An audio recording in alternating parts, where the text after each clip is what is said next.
సుబ్బారావు గారి మీద జరిగినటువంటి దాడిని గురించి సిఐ మీద చర్య తీసుకోవాలని చెప్పేసి వాళ్ళ లంచ్ మోషన్ మేము మూవ్ చేయడం జరిగింది. But due to some reasons technical problems వల్ల ఇవాళ లంచ్ మోషన్ రాలేదు. రేపు మార్నింగ్ ఫస్ట్ అవర్లోనే లంచ్ మోషన్ తీసుకుంటారు అని జడ్జి గారు మరి చెప్పడం జరిగింది. అయితే ఈ యొక్క విషయంలో మేము మా హైకోర్టు మొత్తం అడ్వకేట్లందరూ కూడా ఖండిస్తూ ఉన్నాము. ఇటువంటిది ఇప్పటివరకు కూడా ఏ అడ్వకేట్ను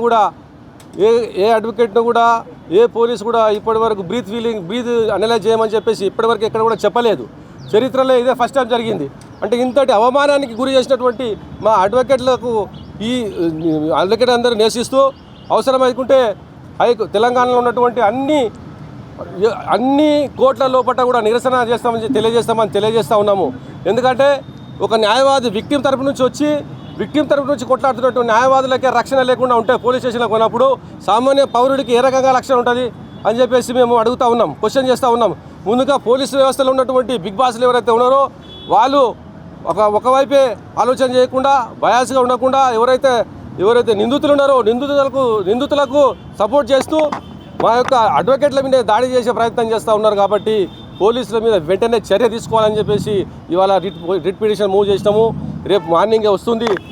తర్వాత మేము తీసుకునే నిర్ణయాలు కూడా బార్ అసోసియేషన్లో అందరం రెజల్యూషన్ పాస్ చేసుకుంటాము. రెజల్యూషన్ పాస్ చేసుకొని ఒకవేళ వితిన్ 1 వీక్ లోపల చర్య తీసుకున్నట్లయితే మొత్తం తెలంగాణలో ఉన్నటువంటి అన్ని కోర్టుల లోపల అన్ని బార్ అసోసియేషన్ లోపల పెద్ద ఎత్తున ఆందోళన కార్యక్రమాలు చేస్తామని తెలియజేస్తున్నాం.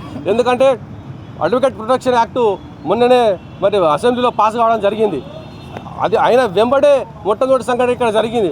అంటే తెలంగాణ రాష్ట్రంలో న్యాయవాదులకే రక్షణ లేకుంటే మామూలు జనాలకు ఏ రకంగా రక్షణ ఉంటుందని చెప్పేసి మేము ప్రశ్నిస్తూ ఉన్నాం. మిత్రులారా, మీడియా మిత్రులకు నేను కోరేది ఏంటంటే ఎక్కడైతే అన్యాయం ఉంటుందో అక్కడ మీరందరూ కూడా ఎలివేట్ చేయాలని చెప్పేసి నేను తెలియజేస్తూ మరి ఈ అవకాశం ఇచ్చినందుకు ముగిస్తున్నాను.